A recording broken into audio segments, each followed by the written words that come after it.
Are you growing Japanese maple bonsai? Do you wonder what to do in spring to make sure you have a successful growing year? These are 5 things that I do for my Japanese maple at the end of winter when my trees go back to their benches.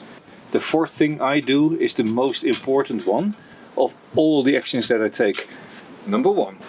I carefully inspect the surface of the bonsai pots. There's all these tiny little plants that are waking up and I'm removing them so that they can't get a hold in the pot. Come on, I want you out. There's one, but there's one. So they might have a color that is very similar to the substrate.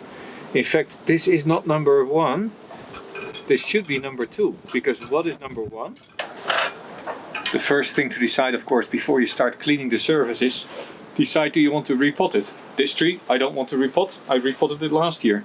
But some of my other trees I need to repot. So then I take them out of the pot, I prune all the roots, plant them back up, fill up the pot with substrate and water it in well. And then I can skip step number 2, which was the checking of the substrate. Don't you know when to repot? There is a nice video about when to repot your bonsai. It is all the way at the end of this video. I'll link through to it. Watch this one till the end. If you like it, maybe memorize this channel or hit subscribe. And then at the end, link through, have a look at when do you need to repot your bonsai. Then, number 3. Over winter, branches can die off. It does happen. And if it does, then it's important to remove them. So in spring, check your tree and remove branches that have gone dry. And also you look through the whole tree because there might be tiny little stubs that you also need to remove. Otherwise they can attract fungi, they can attract all sorts of pests that you don't want in your tree. This one actually looks pretty good except for the big one, which I now need to clean up further. Yeah, and put some cut paste on. This is quite a bit of a loss. On the other hand, I have this little grafted tree which now has space to grow for the next year. You'd almost think that I killed this branch on purpose. Now that was a really big branch, of course, but if you look here and there, those are all pruning stubs. They are from last season when I pruned the tree and I left a few stubs on to dry out. These are now at the point that I can just cut them short or remove them completely, taking care to not damage the young sprouts that sit at the base, of course.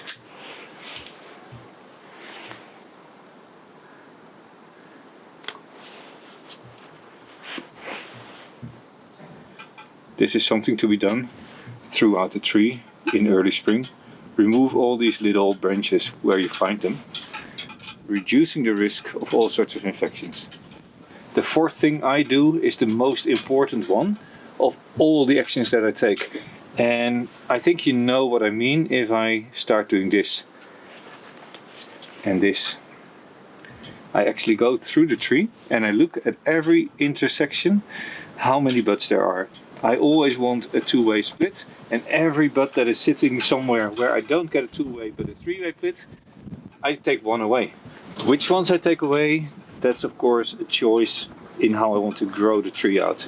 But what you get often is very big clusters, and that leads to lumps and clumps and ugly scars.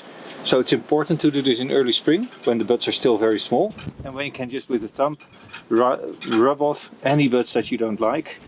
And this is basically a parallel process, right? I go through the tree, I remove the dead sections, I remove the duplicate buds, and that is basically how I clean out the whole tree ready for the next growing season. Removing buds from the place where they're coming out where you don't like them helps with directional pruning. Basically it is directional pruning. And this thinning of buds is of course not just for the Japanese maple. Also the Zelkova, like this one, can create lumps and lumps of buds on places where you really don't want them. And this is the time to just thin it out and reduce the number of branches on your tree so you avoid lumps later on. Oh, here there's lots of, well, particularly at the base of branches or at places where you've removed branches in the past, that is where you get them. Here there's another one right at the base. Here there's lots of them in an angle where I don't want them. I can actually use my fingers and just remove them. At the base here, so you thin out the whole tree just like this. Be careful, don't bump off branches that you want to keep. And last but not least, if you look very carefully at the branches of the Japanese maple, in early spring you might see tiny little black dots on the leaves, on the base of the branches, and those of course are undesired guests. Those are aphids. And for aphids there's not much else to do than spray, or you wait for natural predators to come by. Taking them off just with the tweezers like I'm doing here, that doesn't really bring very much. Those were in quick succession 5 things that I do to keep my trees healthy in spring. That is, do I need to repot it? Then remove the tiny little things from the pot, look for dead branches, look for duplicates, and then look for insects and monitor this. Of course, if your tree is wired, there's the bonus number 6. Check your wire. You don't want it to start biting in, you don't want the branch to grow, over the wire, so remove it in time.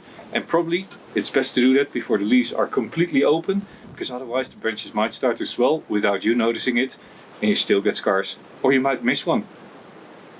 For now, this can stay on. I've wired very loosely, but I'm going to monitor it well. Have a good spring, enjoy, keep growing bonsai, and see you next time. And by the way, what did I say?